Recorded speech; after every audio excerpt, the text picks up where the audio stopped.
نحمدہ ونصلی علی رسولہ الکریم۔ قربانی کا بیان کیا جاتا ہے کیونکہ ابھی قربانی آ رہی ہے، تو قربانی کے جانوروں کے بارے میں قربانی ہے کیا، یہ کہاں سے شروع ہوئی، اس کا بیان ہے۔ مخصوص جانور کو مخصوص دن میں بنیت تقرب ذبح کرنا یہ قربانی ہے، اور کبھی اس جانور کو بھی عضیہ قربانی کہتے ہیں جو ذبح کیا جاتا ہے۔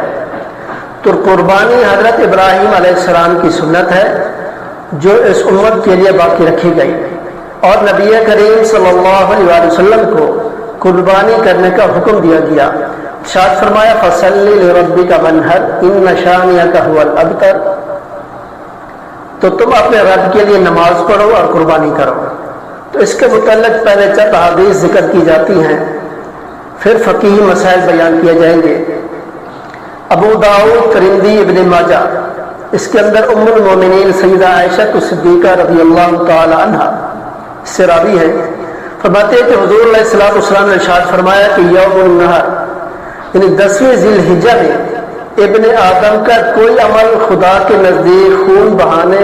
یعنی قربانی کرنے سے زیادہ پیارا نہیں ہے، اور وہ جانور قیامت کے دن اپنے سینگ اور بال اور کھروں کے ساتھ آئے گا، اور قربانی کا خون زمین پر گرنے سے پہلے اللہ تعالیٰ کے نزدیک ایک مقام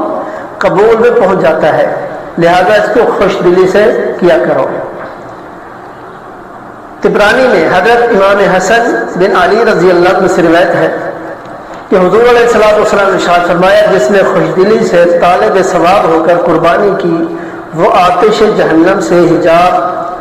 ہو جائے گا، یعنی جہنم کی آگ کو قربانی کا خون جو ہے وہ روک دے گا۔ طبرانی نے ابن عباس رضی اللہ عنہ سے مروی ہے کہ حضور علیہ السلام نے ارشاد فرمایا کہ جو روپیہ عید کے دن قربانی میں خرچ کیا گیا اس سے زیادہ کوئی روپیہ پیارا نہیں، یعنی قربانی والے دن جو پیسہ جو مال قربانی کے لیے خرچ ہوتا ہے تو اس سے زیادہ اللہ کو اور کوئی چیز پیاری نہیں ہوتی۔ اور فرمایا ابن ماجہ کے اندر حضرت ابو ہریرہ رضی اللہ عنہ سے راوی کہ حضور علیہ السلام نے ارشاد فرمایا کہ جس میں وسعت ہو اور قربانی وہ نہ کرے وہ ہماری عیدگاہ کے قریب بھی نہ آئے، وہ سخت وعید ہے۔ تو یہ چیزیں جو ہے ان کو اپنائیں، قربانی کا موسم آ رہا ہے، قربانی کریں، دل خوشی سے کریں، اللہ کی رضا کے لیے کریں، دکھلاوا ریاکاری نہ ہو، تو اس کا بہت بڑا اجر ہے انشاءاللہ۔ اگلے بیان میں جو کیا جائے گا، دعا ہے اللہ تعالیٰ عمل کی توفیق